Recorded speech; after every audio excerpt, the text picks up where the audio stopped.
Over time, building out a long-term buy and hold dividend growth portfolio like you see right here on the screen, this is my long-term portfolio. With every single position more or less of different stocks and ETFs that I hold currently. I found that over time, there's several reasons why I always go back to monthly paying dividend ETFs and why I find them superior compared to quarterly paying ETFs for several reasons. Which is why in this portfolio I own several different monthly paying ETFs, things like DIVO, ticker symbol DIVO, which pays every single month. I own QYLD. I also own things like JPIE and even JPIE. But in this video, I'm going to explain to you 3 specific reasons on why I personally think monthly paying dividend ETFs are superior to those that pay quarterly. Now, if you've ever considered buying into some of these monthly payers or maybe even own some already, stick around and hear me out, drop a like down below, and let's get right into it. I just finished my brand new dividend investing ebook where I share exactly how I went from 0 to now over 7 figures invested, and also on how I earned more than $6,000 per month in dividends. I also finished my custom dividend tracker that you can use to track your dividend income progress on an ongoing basis. So make sure to grab yourself a copy of my dividend investing ebook and the new dividend tracker today. It's the first link in my description. So the first reason that I think monthly paying dividend ETFs are superior to those that pay quarterly is for the simple obvious reason that a lot of dividend investors like myself are looking to at least some point in the future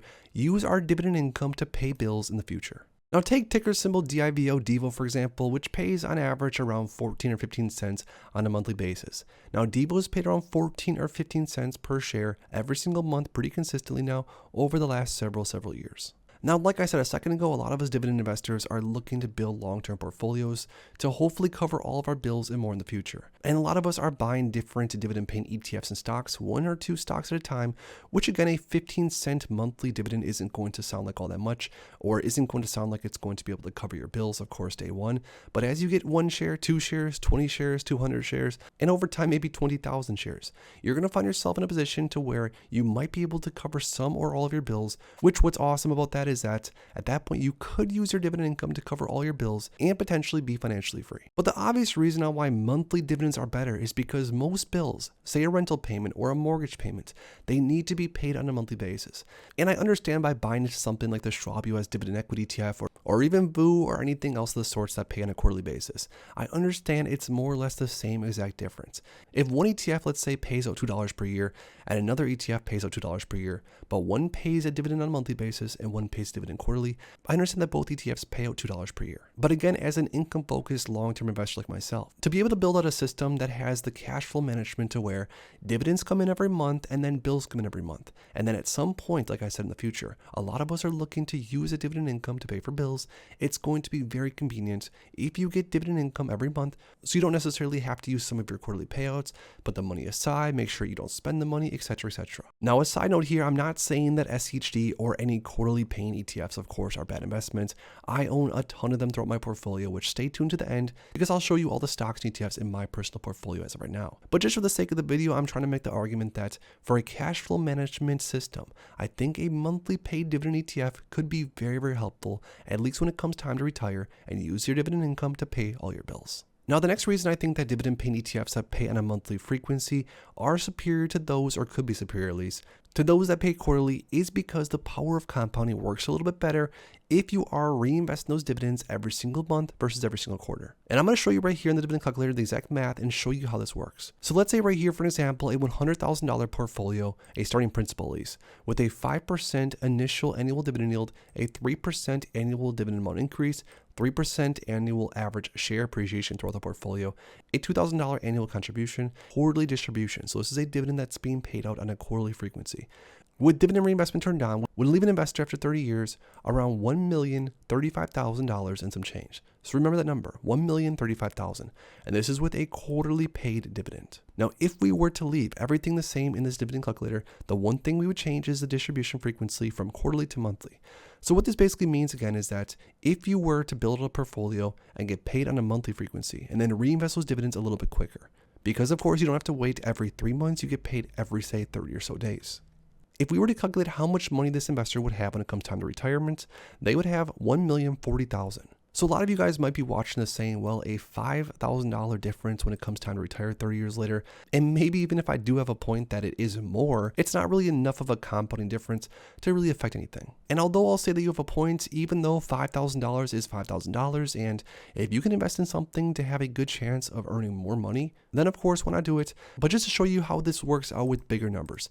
So if we were to keep everything the same, but instead of a $2,000 contribution, let's move to $20,000 contribution per year. With a quarterly distribution, this is what we'd have. We would have $2,840,000 and some change when it comes time to retire 30 years later. Now with the monthly distribution turned on, we are now at $2,851,000. So around $11,000 increase when it comes time to retire because of that monthly distribution versus the quarterly. Now again, like I said earlier, this does not necessarily mean for any reason that quarterly paid dividend ETFs are bad or you shouldn't invest into them. I'm just here to show you the math is that there is, or at least there could be, more money to be made if you are reinvesting those dividends a little bit quicker, even though of course it's not all that much. Now my last reason on why I think dividend paying ETFs that pay monthly could be superior to those that pay quarterly, and this reason is not mathematical whatsoever, it's just sort of my own opinion and the opinion of a lot of other investors I've talked to over the years, is the fact that if you invest into something, let's say like JPIE for example, that does pay out a dividend on a monthly basis, you're going to get that dividend deposited into your cash balance, and you're going to have more cash balance to purchase different paying dividend stocks ETFs more consistently over time, because again, you are getting that cash a little bit quicker. Now again, whether or not that's going to give you a bigger return long term, or whether or not that's really going to change anything, that's of course in the hands of the future markets. But at least me specifically, I love getting more cash balance in my portfolio ongoingly to take full advantage of different stocks or ETFs that might have dipped a little bit more over the weeks, and just have a little bit more flexibility and more control over my portfolio. Now all this to say that I still personally in my portfolio own tons of different stocks and ETFs that pay on a quarterly basis. Heck, I own 1,000 shares of Apple stock and over 1,200 shares of Verizon stock, which are some of my biggest positions, which both pay me quarterly. But again, it doesn't take away the fact that there is something awesome about different monthly paying dividend ETFs, and they do have the potential to help you in your investing journey. That being said, of course, I don't think it's necessarily a good idea to just only invest into a stock or ETF just because it pays, say, quarterly or monthly. Of course, that should be just one out of the many different metrics you use to evaluate an investment. But I will say, as an investor that's been investing in the market for around 7 or 8 years now, I really still thoroughly enjoy getting my $1 dividend or my $100 dividend, or whatever amount it is from whatever stock or ETF we're talking about, on a monthly basis, just because it feels much more rewarding, and it reminds me of how much hard work I put in to buy that stock or ETF in the first place. I enjoy getting paid more frequently into my brokerages, and getting paid every 30 days or so from different stocks or ETFs. It gives you a lot more instant gratification. And because I think a lot of investors agree with me, I think that's why a lot of different ETFs and stocks out there do pay out on a monthly basis. It's really motivating to invest into something like realty income, for example. Buying a few shares throughout the months, knowing that within the next month, you are going to be getting paid a dividend off that share. Because of course, realty income pays out on a monthly basis. But when it comes to monthly paying dividend ETFs, now I want to hear from you guys down below. If you could only hold on to one single monthly paying dividend ETF, which one would it be and why? Drop the ticker symbol in the comments down below. If you enjoyed this video, make sure to please drop a like on it and subscribe for more future content like this. Thanks as always for stopping by, and if you are interested in investing, make sure to check out these recent videos I posted right here.